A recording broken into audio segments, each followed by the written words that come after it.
Welcome everybody to IMAGI-NATION TV, and we're here today to kick it with the designers. Stoked to have John Paul College from Victoria being our partner school today, and we've got Ben who's joining us. Ben Wall is the co-host. Ben, how are you travelling? Travelling good, mate. How are you? Yeah, good. Tell us, what's your current routine at the moment as you're navigating isolation? And keeping exercise, staying active, chilling with the family, doing homework, school, contacting schools if any help is needed, and yeah, eating good, and that's the routine. Hey, what's your favourite food? Oh, I really like mango, actually. Mango's amazing. Mango, pineapple. Yeah, in the morning I'd have a lot of Wheat Bix and Nutri-Grain. Yeah, that's my favourite food. Perfect. Hey, when it comes to asking questions, have you had a moment in school where you were just like, you really struggled to ask a question, but then asking that question sort of helped release a bit of freedom for you? Oh, dude, every class, when teachers elaborate off what we have to do and I just, missed one thing and then they continue on, it kind of build up and I just build up all this confusion. And as soon as I ask the question, it's like everything's been reset and I'm ready to go. So asking a lot of questions is good. Yeah, it's I'm still working through it, but I think working through that idea of feeling ashamed of not knowing something and being able to just go, actually, maybe it's easier to just ask the question. So we've got your principal joining us today. Should we jump into hanging out with him and taking on the 60-second principal challenge? Yeah, dude, of course. All right. Well, we've got Principal Vicentine here with us. How are you, mate? Going well, thank you, Jack. That's good. Are you ready to answer the biggest questions that we've tried to work out as human beings forever in 60 seconds? Not sure if I'm ready, but I'll give it a shot. All right. Well, let's get the timer started and let's get the 60-second challenge ready with John Paul College Principal Vicentine. All right, we're ready for the clock. Here we go. Okay, what is your favourite occupation? Being a principal. Who are your favourite writers? George Orwell, and I love Roald Dahl. What are your favourite names? John, Paul, and Peter, which is my middle name. What's your motto? The school motto with him is the fullness of life, but my personal motto is no regrets. Where would you most like to live? Love to live where I am here in Victoria and Melbourne. Which words or phrases do you most overuse? I think probably I say a lot of ums when I get nervous, so hopefully I'm not doing many of that. But I do say listen a lot. Listen. da da da da. If you could change one thing about yourself, what would it be? The that I say. Perfect. John, thank you for joining us, taking on the 60-second challenge, and thanks for your school for partnering with us. It's a pleasure working with you guys in the offline world, and great to have you as an official partner of IMAGI-NATION TV today. Really happy to be part of it. Wish you well with all that you're doing, and go the JPC kids too. Yeah, awesome. Speaking of the JBC kids, we've got some of them here in the audience with us today. Dixon, how are you? I'm good, thank you. Yourself? Dan, have you got any questions for Dixon in our live audience? Dixon, how are you finding isolation? Not bad actually. You know, it's good to get time to work on yourself. You know, work on your body. Yeah. Try, get some exercise in. You know, it's good. Yeah, nice. What sort of exercise tips are you giving? You just gotta push through it, work hard. It gets hard, but just knowing it's worth it, it's good.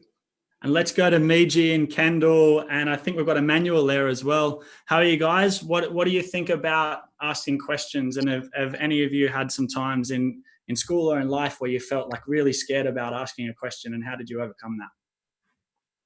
We're all doing really good. Probably like in class, like for example, some other people like they're too nervous to ask a question and thinking like, oh, if I ask the question, it could help them out, that's what helps me, because I know someone else might be struggling with the same thing I am. So if I ask that question, I could be helping out someone else. That's so cool, Miji. We had one of the students yesterday on the show was saying she likes to listen because then when other people ask questions, that often answers a question for them. So you two together would be a great team combo in a classroom. All right, let's jump into our next segment as we reflect on this hoodie paying rent. And we've got a couple of guests involved who have been a part of the project with us.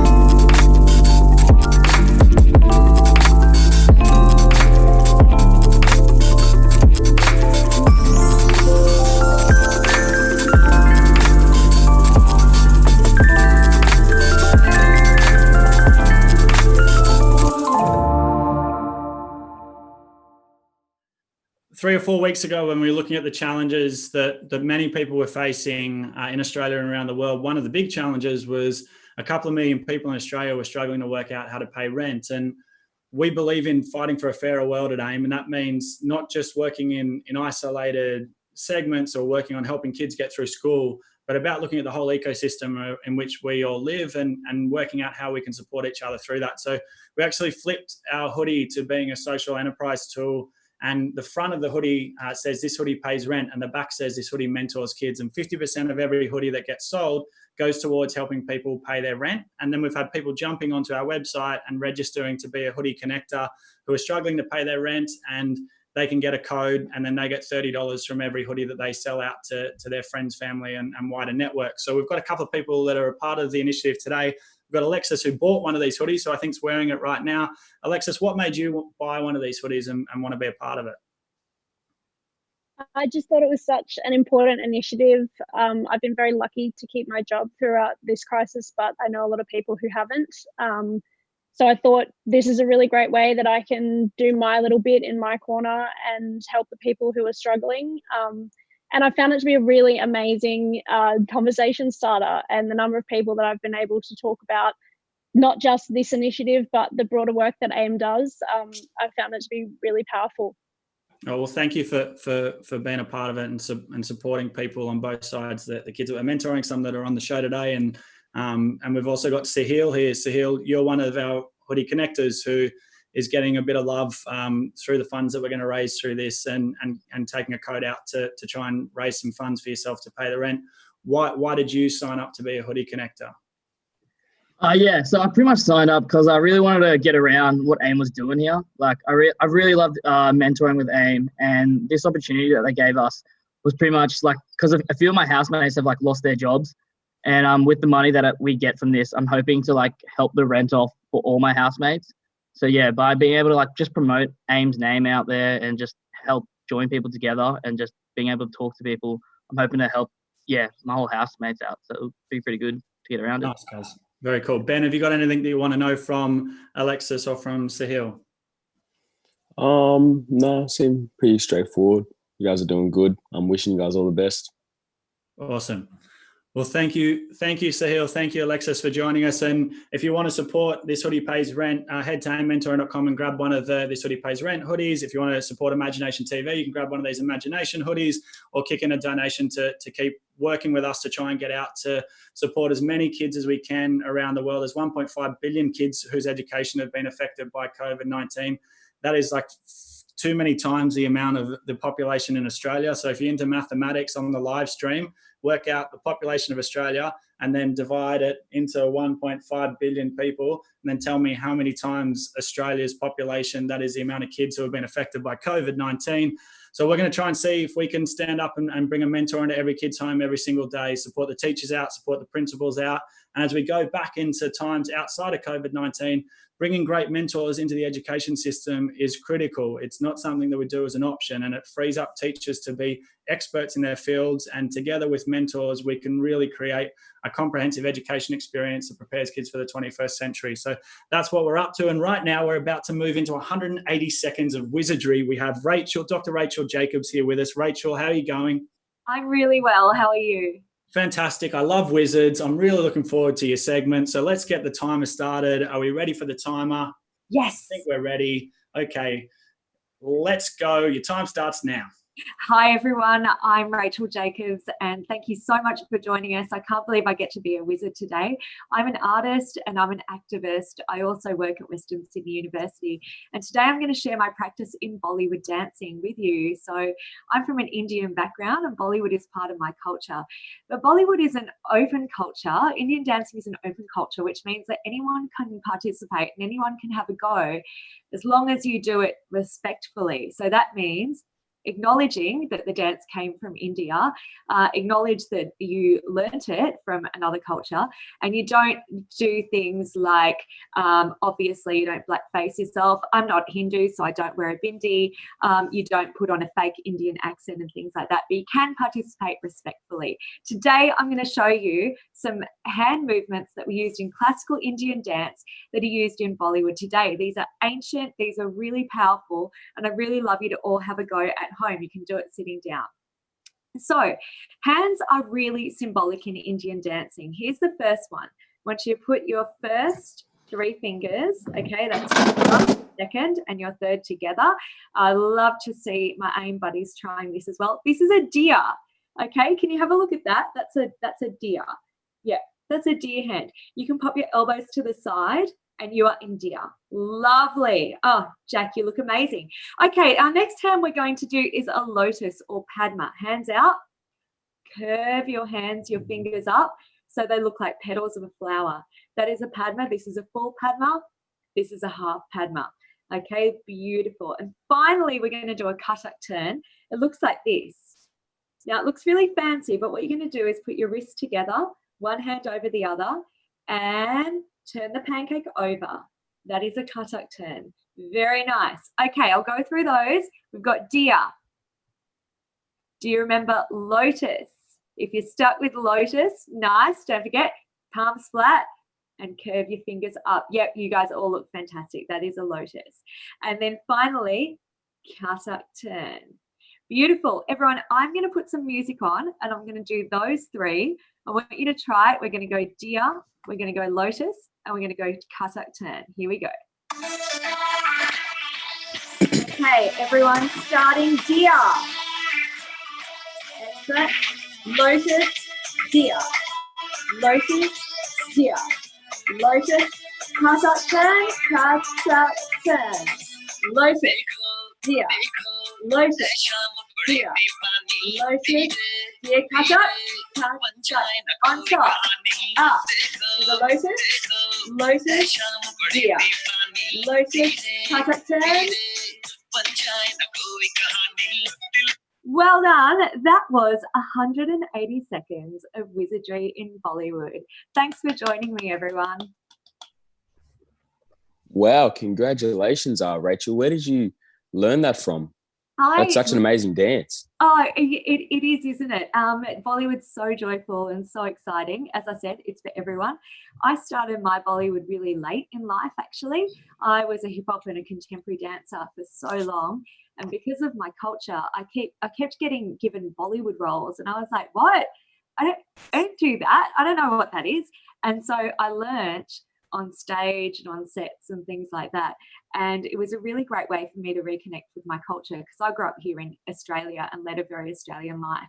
So it was a way in for me to learn a bit more about my background. Wow, that is very amazing. I love how there's meanings behind the hands, and that's amazing. Congratulations. I'd love to learn more. Yeah, absolutely. Anytime. Thank you, Rachel. Thanks for joining us as a wizard on today's show as part of IMAGI-NATION TV. Now we're going to jump into our design panel. Keep the comments and the questions coming. Good to see that Parul's done the mathematics. 57 Australia's out there in terms of the population of kids whose education is currently affected by COVID-19. Dan Single said, you have the best wizard hair, Rachel, just saying. Jade said, amazing. Sitting here smiling for that. Penny said, love this 180 seconds of wizardry. Keep your comments and questions coming. We're about to head into our design panel with Stanislava Pinchuk, with Shannon Ruska, and with John Condilis. Stay tuned. Here we come.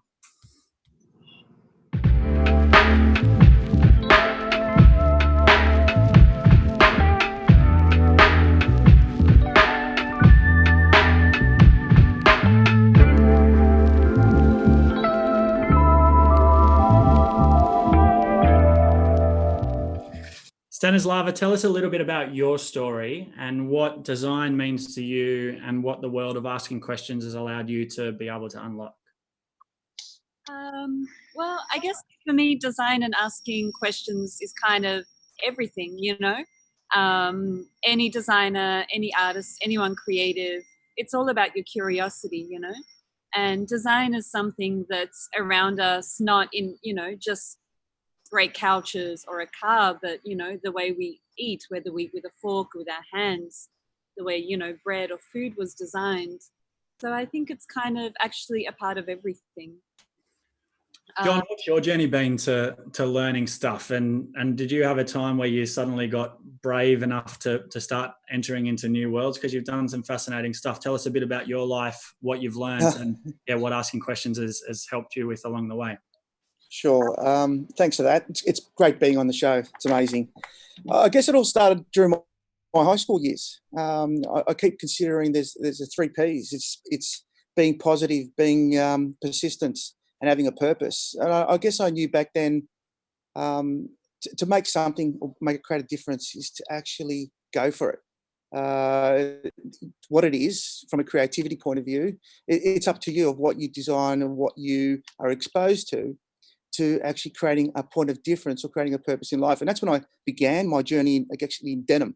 Dad was involved in the denim industry, and that's where I fell in love with it. And I thought, well, what can I do with it? And where do we end up going? And it's continuing creating and evolving. So when we talk about design, it's the actual function of creativity and having that positiveness to actually keep going and having a massive belief that you can actually achieve something. I'd love to know from all the panelists who move through it about failure and about how that, you know, feels in your face and in your brain and in your heart when you just know you've hit a roadblock, and then how do you design your way through that? I'm not sure if we've got Shannon there. Shannon, have we got you? Yeah, mate, I'm here. What's happening, Shannon? How are you? Yeah, not too bad, thanks. I think the camera might be a little bit fuzzy. Let's try an on-the-job like tech piece. Let's see if wiping it does anything. A little bit. Did a little bit. Hey, Shannon, I think we've got our ancestors have came together for a book. I think Ujuru worked with my mum on Stradbroke Dreamtime, and they created a book together a while back. Can you tell us a bit about your journey into asking questions, learning, and creating things in your life? Yeah, sure. I remember old Kath Walker when I was young. That's my great-grandmother's sister, and I used to sit at the feet of her while she told her Dreamtime stories. Not just Auntie Kath, but a lot of different elders around the community, stretching from Ipswich across to Stradbroke and Anala, Ipswich. And I think that's where I was able to learn most of my education, so to speak, and where it got me to where I am now. Hey, tell us about asking questions. Did you feel, was there a time when you felt like you were able to ask questions in terms of gaining knowledge, either within a cultural landscape or outside? Did you have a time when you were like, oh man, I'm going to have to try and ask questions and I don't know. And was that scary? Yeah, absolutely. Look, especially working with our elders, because, you know, like, it's always scary to ask an older person, you know, their personal life and personal story. And there was a lot that I sat with that I had to actually ask. And it was very frightening, especially there was this one old man, Uncle Dennis, and he was able to tell me some of his Dreamtime stories. And I remember sitting as kids up in 1 Mile at Stradbroke Island, and he was leaving. And when he left, everyone else left, and I'd run up. I was about 9 years old, and I said, Uncle, you know any corroborees? And he said, yeah, I do. And I said, well, would you be able to show me? Well, he didn't show me on that occasion. When I went back again, he goes, ran up and I had to do the same thing. I was so frightened, you know, and it was just honoured to be able to learn this ancient old thing. He was a Dreamtime storyteller around the fire. When I asked him, he said, all right, what I want you to do is put your act as if you're a swan bird, like that. And I did. And then he goes, all right, can you say Amalita? And I said, yeah, Amalita. And he goes, all right, Amalita, Amalita, Amalita. I'm a little teapot, short and stout. And it was a funny time, right? But from that moment, he started to tell more and more stories, which was amazing. But it's about taking that risk and actually asking someone. You can either get a yes or you can get a no. You know? It's amazing, some of those older black fellas floating around who have always got that hidden smile somewhere behind, but they only every now and again let you into it and being able to see where you're going as you're trying to learn. And I remember we had my great uncle Pat, who worked ren cattle up around Linesville and in the Northern Rivers, and he was a whip maker. So he used to would get to a certain point of sitting around under the old pear tree out at Linesville. And I'd be eating like chips, and he'd go stand over there, boy. And he'd go stand over and hold out a little chip, and he'd just go and like crack it, and no, like deadpan with the biggest smile hidden somewhere back in his head. You know, you just let you in the nod. Hey, John, can you tell us a little bit about failure in design, and you know your experience with your dad passing on knowledge to you as well? There must have been some moments of tension as you were kind of growing up and learning, and how did you work with asking older people about knowledge and overcoming failure as you were making your way through?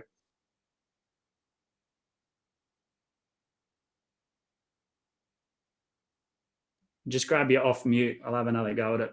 Sorry, same question. Just assume the question happened, and then we're all running live. Here we go. You're all good. Sorry, mate. Look, the challenge is accepting the information. As a youngster, we all think we know everything, and it's just about going through your challenges, going through your process, and then your learnings. I recall during my uni days that one of my lecturers, I was doing mechanical engineering, and he actually said to me, he goes, "You're here at uni not to become an engineer. You're here at uni to learn how to learn." And I think that was probably the best advice I ever got. So going into the real world and understanding that. I mean, initially, I'd say, "Dad, what do you know?" And I'd go through my failures. So you've got to learn for yourself. And it's probably one of the most important things of how you actually go through that process and what you do in actually when you're hit down and you fail, how do you get up and go? Get up and keep going. That is that's where persistence comes into it. And that's where you need to, as a human being, grow. And once you actually continue to grow that, the more times you fail, the more times you get up and you get stronger and stronger. And I guess that's the learning curve. We might jump over to Kiera Donald. How are you, Kiera? I'm all right. Tell us, has there been a time when, as John was saying, where you felt like you had to get up and overcome something, and how did you find the story and the energy to do that? Like me coming over something would probably be just when I'm, I guess, playing cricket, I guess, and my coach wants me to do something new, I guess, with my bat, and I just got to overcome it, even if I might be bad at it. I got to embarrass myself a little bit.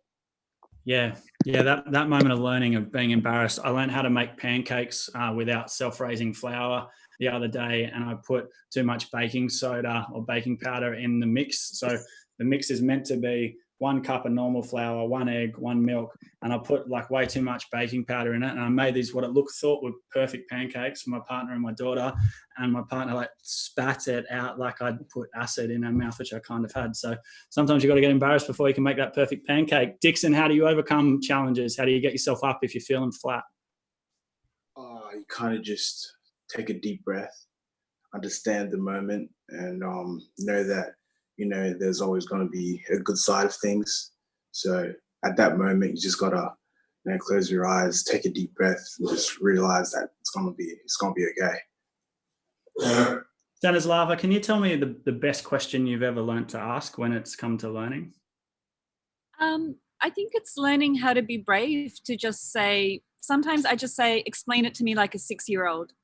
And I'm 31 and I still say it all the time, you know, and I'm an immigrant. So I came to Australia when I was 10 and I went to school. I didn't know any English. And I'd always been a really smart kid and a really academic kid. And I suddenly had to start asking questions because I didn't know what was going on, you know, for the first time. And you learn, you know, and you get over yourself and the embarrassment. And yeah, so even now as an artist, even in meetings with, you know, museums or directors or people who are really intimidating, I've still just been really good at saying, tell it to me like a 6-year-old. Yeah, it's so cool. It's so funny how much we move ahead thinking that we need to grow up, and then we go back to like sentences like that, you know, tell it to me like a 6-year-old. Ben, have you got a question you want to ask the panel for Shannon, John, or Stanislava? No, I've got nothing on my mind. I've just been hearing greatness. So what have you learned so far? What's something that you've picked up from the conversation so far? Well, I've picked up on how to improve on failing and how to get up, how to do things rightly, how to ask, you know, if I'm confused, how to ask for the right things. And yeah. And have basically. We got, yeah, awesome. Miji, Kendall, Emmanuel, have you got any questions for the panel that you'd like to know live from the studio or student audience live? Anyway, you know what I'm saying. You got a question? Nope. Not really. What about now? What about now? Have you got a question? What about I'll stay with you until one question comes to you. Okay. How did you guys like gain the courage to ask a question? Because I know sometimes pride gets like the best of people, you know. So how do you like get over that pride to ask someone? How do you do that? Can you teach me how? Shannon, how have you found that courage to overcome that pride or fear of being, you know, ashamed of asking a question? Look, I've been in places. I remember being in places when I was 17 years old, and places such as Parliament House, and I wasn't, you know, I wasn't dressed up so good. I didn't have the good clothes. I was way out of whack compared to everyone else. I'd just come off stage from doing a Welcome to Country corroboree, and there was all the politicians there.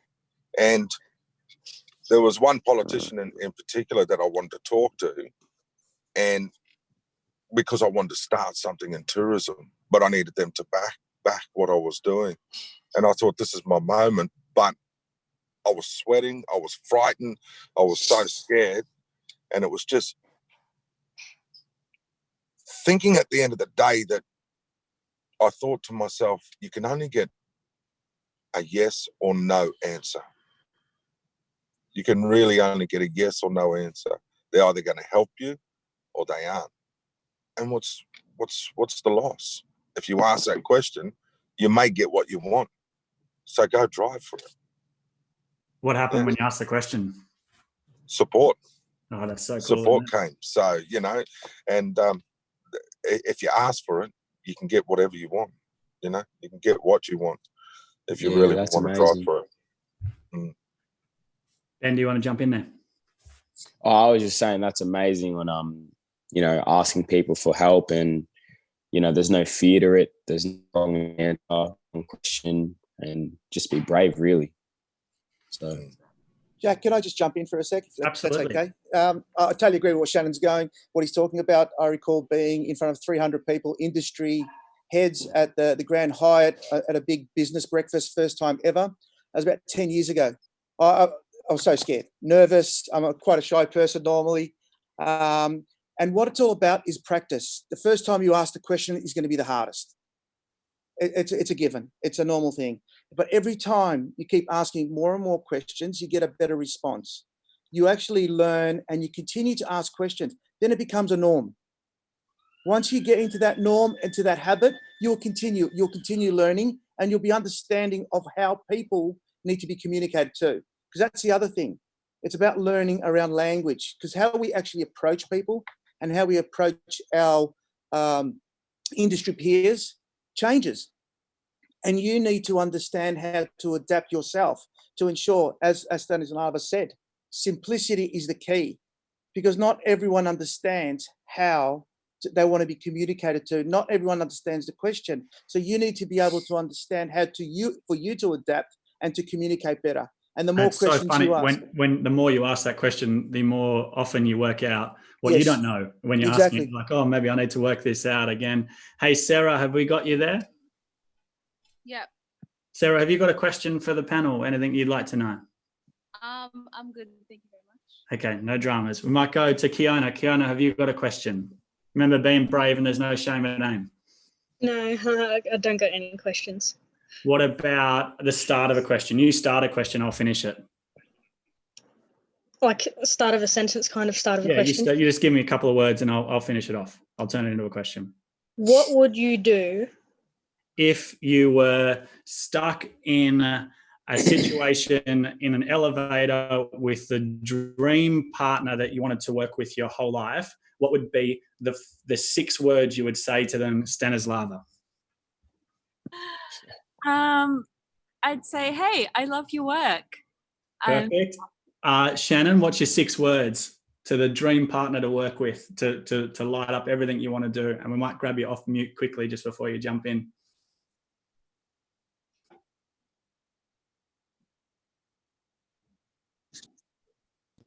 Gotcha. Yeah. That working? Yeah, gotcha, brother. Yeah. 6 words. Far out. All right. Well, can you repeat the question again, mate? Sorry. Yeah, if you're stuck in an elevator, so it's Kiona's question. I just sort of finish it off a little bit. You're stuck in an elevator with the person who you think is the number one dream partner you've got. All right, if I can work with this person, everything I want to do is going to light up. And you've got 6 words you can say to them. What are the 6 words you say? Far out. Can I jump in on this one? Yeah, Ben. Yeah, you go first. You go. Is it all right if I use one extra word, just a 7th? No. Oh, all right. Then I would say, hey, let's get out of here. Good idea. Get out of an elevator. Good call. John, what about you before we come back to Shannon? What's your 6 words? I've got more than that, but I'll try to keep it to 6. Do you have 5 minutes? Great. Buy yourself some more time. Shannon? Mate, let's go for a coffee. Perfect. Perfect. Love it. Hey, we've got on the chat line, Brad Witters saying one thing about asking questions is the worst thing that can happen is being told no, which is exactly what Shannon is saying as well. And Brad also said people are scared of asking dumb questions, but the only dumb question is the one not asked. We're about to finish up our panel for the day. Wanted to see if anyone on the panel wanted to ask each other a question, Stanislava, John, or Shannon, or Ben, if you want to jump in with any questions for the crew. Well, I've got one question for our principal. What have you learned so far today in this video, Mr. Vizentine? Thanks, Ben. I've learned that I need to be more confident in asking questions too.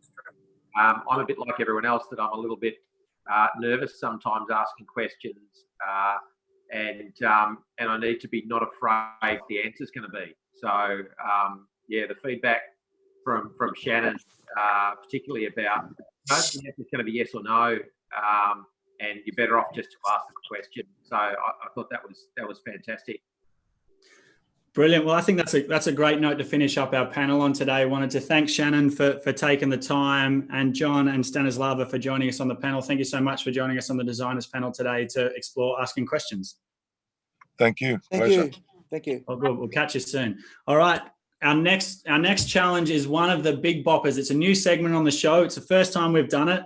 We've got a government guru section where in 5 minutes we're going to learn everything you need to know about governing, running a country or running a society. And today we have Jim Chalmers joining us. Jim, how are you? Tell us a little bit about what you do in the world of government. Yeah, great, Jack. Can you hear me? Got you well. Yep. Okay. G'day, everybody. Look, I've got heaps out of the conversation so far, so thanks for letting me be part of it.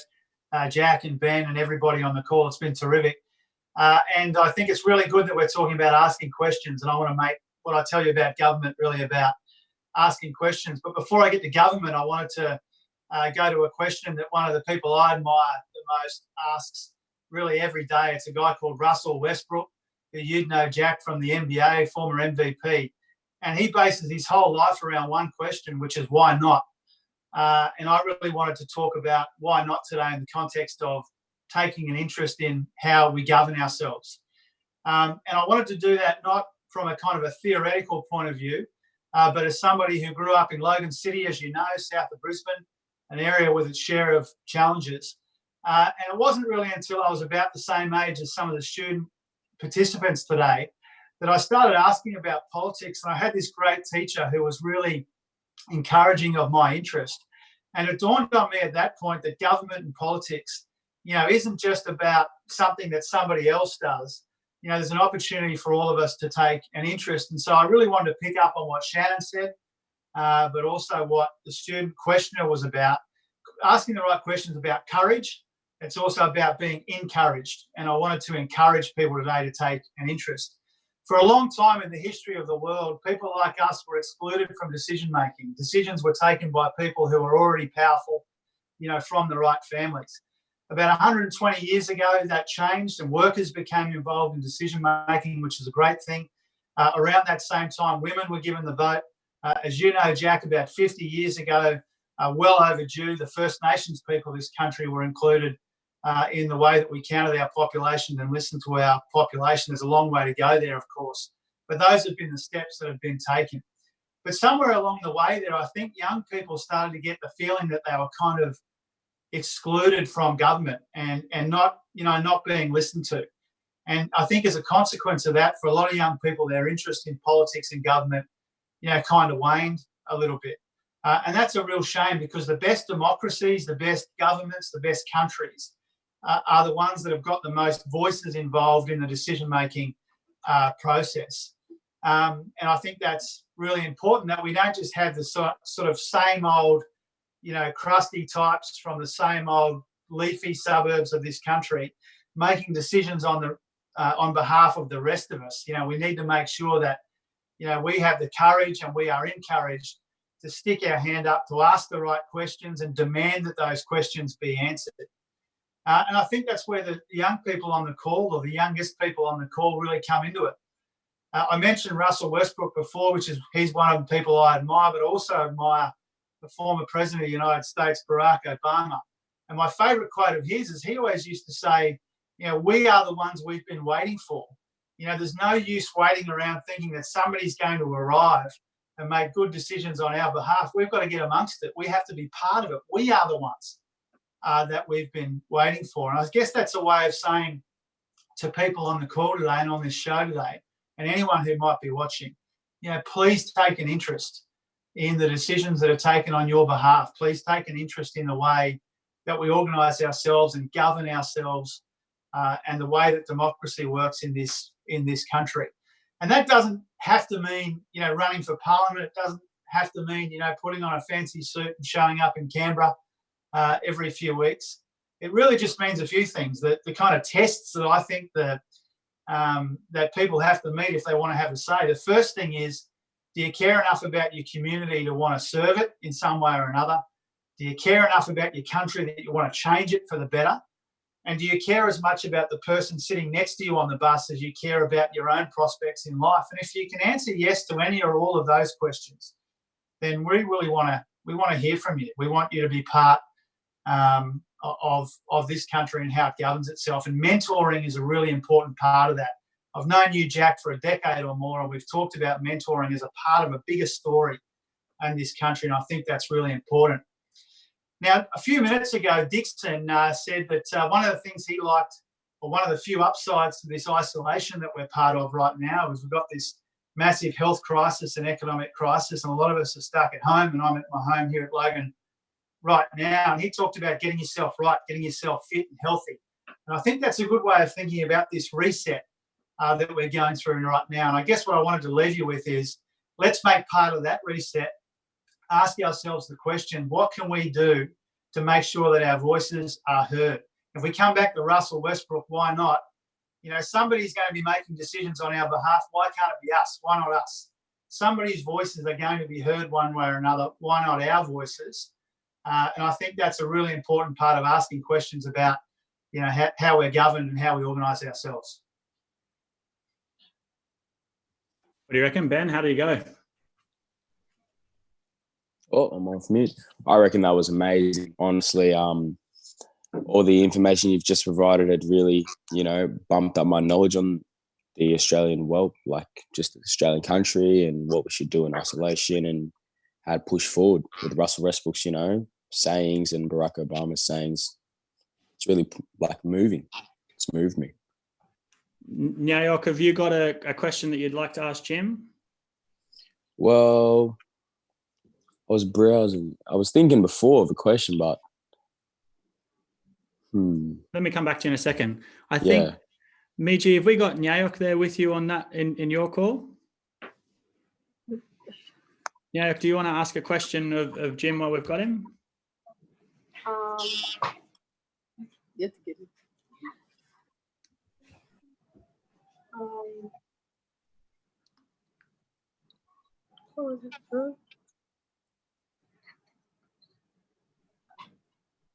That's okay. Let me come back a little bit later. If you've got a question, Phil, send me a message on the Zoom chat, and we'll throw you in before the end of the show. Ben, any more questions for Jim before we go back to him? How about we do the 2-sentence thing that you did with the lady before, and I'll try and finish off the question. Okay, you am I all right? So I want to know if you want to be Prime Minister. You finish off that question, Ben. Oh, I want to know if you want to be Prime Minister. Yeah, that's too hard. I'm sorry. Jim, would you ever think about wanting to lead the country, and why would you ever, you know, as you talk about governing and wanting to put your hand up, is that scary? You know, looking at the ultimate leadership position currently, you've got a big gig, you know, looking at across Treasury and all these challenges. What is it?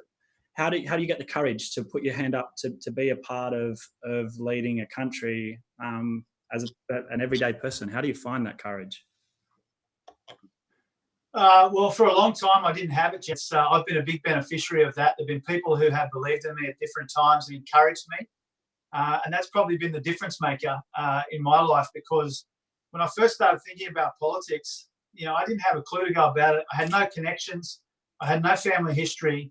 And I had to kind of make my own way. And if it wasn't for people who care about, you know, bringing up the generation after them, then I probably wouldn't have made it. And so that's really the most important thing. That's why I'm such a believer in your work and the work of AIM, because that's what that's about.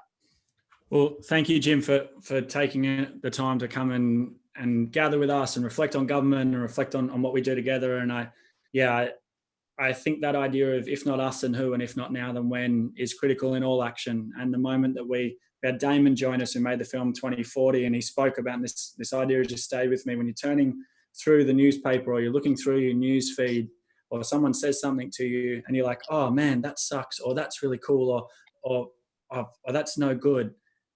Don't let that moment go. Stop, let it hit you in the chest, and then act and change it. And every single one of us has a power and agency to create change. What makes us feel powerless is letting all of those moments wash over us. So eventually we feel like, oh man, it's too hard, because you've been hit by 50 stories that all feel tough. Stop, change it, and get to work. And then there's remarkable things on the other side, I reckon. Jim, thanks for joining us today. Thanks very much, Jack. Pleasure. We're going to jump into Hope's Design Awards now and start to round out the show.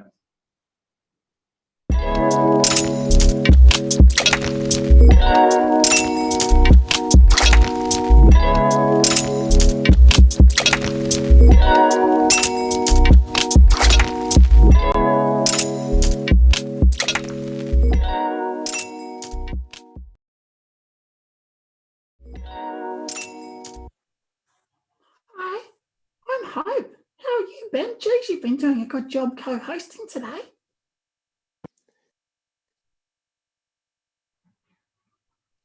I'm good. How are you? Yeah, I'm really good. Do you know we've got Liam and Steph are joining us now? Liam, Steph, how are you? Going good, thanks, Jack. And Hope, sorry.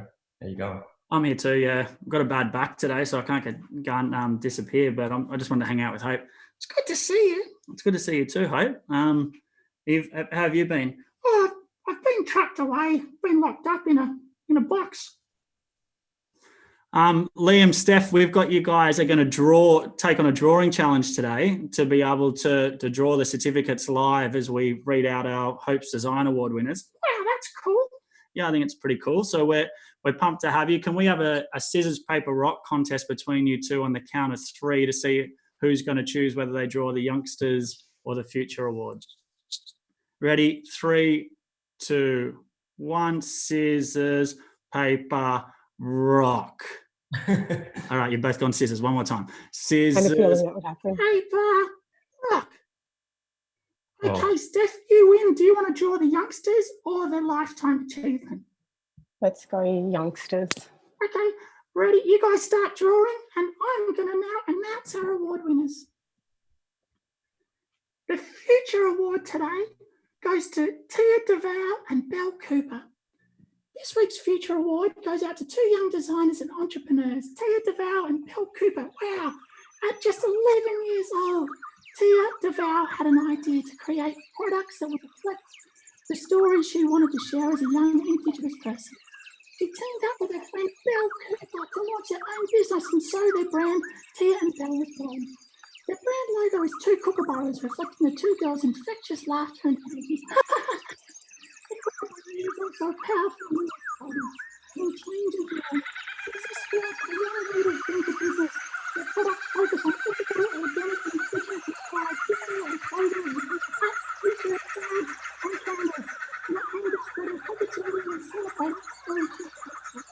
The 2 youngsters are involved in the various stages of design, partnering, and marketing. 11-year-olds, this is amazing. More than just a brand, they use their business to educate people about the diversity and ingenuity of Indigenous culture, and they have their own YouTube channel, check it out, where they read books by Aboriginal authors. Tia says that creativity, confidence, and determination are the keys to being a successful young entrepreneur. Let me read this last bit, and has big plans to keep expanding their platform. Wow, what do you think about that one, Ben? That's amazing. That's what I think about it. That's 11 years old, cool. hey? Just going for it. 11. Dude, that's spectacular. All right, ready for the Lifetime Achievement Award? Yep. Okay, let's go for it. You ready, Hope? Oh, yeah, I think so. Sometimes it's a bit hard, to read all of this. Yeah, I do know, actually. Okay, ladies and gentlemen, the Lifetime Achievement Award goes to Marita Mita. Today we are honouring trailblazing Maori film director and activist Marita Mita. Across her 30-year career, Mita directed, produced and collaborated on a significant number of feature films and documentaries. I love film. I think it's such a good way to change people's minds and create change. She was the first Maori woman to write and direct a New Zealand feature film and is credited with decolonising New Zealand's film industry. Yes, an outspoken woman of colour, Mita was known for being a truth teller, and her films focused on the important issues of her time and quickly caught audience attention. I can't wait to see them. I love her films. Frustrated with the representation of First Nations people in New Zealand and globally, she used film to shape a different narrative for Maori people. Wow, remarkable. I love it. Particularly Maori women. At home in New Zealand, she was painted a troublemaker by many, yet internationally regarded as a pioneer and a hero. Her film Patu is a fearless account of the anti-apartheid protests that occurred during the 1981 South African rugby tour of New Zealand. It attracted a mix of criticism and international acclaim. See, sometimes people don't like it, sometimes people really like it. You just got to do stuff, I reckon. Just keep doing it, like Mita. And it secured her a place as a prominent New Zealand storyteller. A much-loved figure in the film industry, she was an important role model and mentor to many emerging Maori filmmakers, including Taika Waititi, who joined us on AIM TV a few weeks ago, and Chelsea Winstanley. She continues to make films right up until she passed away in 2010. She is remembered in the documentary Marita, How Mum Decolonised the Screen, directed by her youngster son, Haripi Mita, and continues to inspire generations. May you rest in peace, Mita, and thank you for being one of those giants on whose shoulders we stand. That's it from me today. Ben, what do you think? Was that fun? That was very fun. Thanks for joining us. Oh, it's been a pleasure. And we've now got Liam. How did you go? Wow, that's really impressive. In about 5 minutes, we've got Marita's Design Award. Fantastic. Love the colour. Was going the whole episode having a scribble. Yeah, it's sick. It looks cool. And then we've got Steph, the Youngsters Award. Yeah, that one's got a picture of Hope on it as well. So I'll borrow that one from Liam Milner. Bit of a collaboration. But it's Beautiful. great award giving. It's really good to see that the young people are keen to keep telling stories and sharing culture. Absolutely. Well, thank you everyone for joining us on IMAGI-NATION TV. You've been great. Keep commenting, come along and be a part of the show, and let's get a mentor into every kid's house every single day. John Paul College represent, Principal Vincentine and the students who joined us in the live audience. Ben, you were exceptional. Keep listening, keep thinking, keep getting up every day, and then repeat. All right, everyone. Thanks for joining us on IMAGI-NATION TV. We're out. See you guys. See you guys.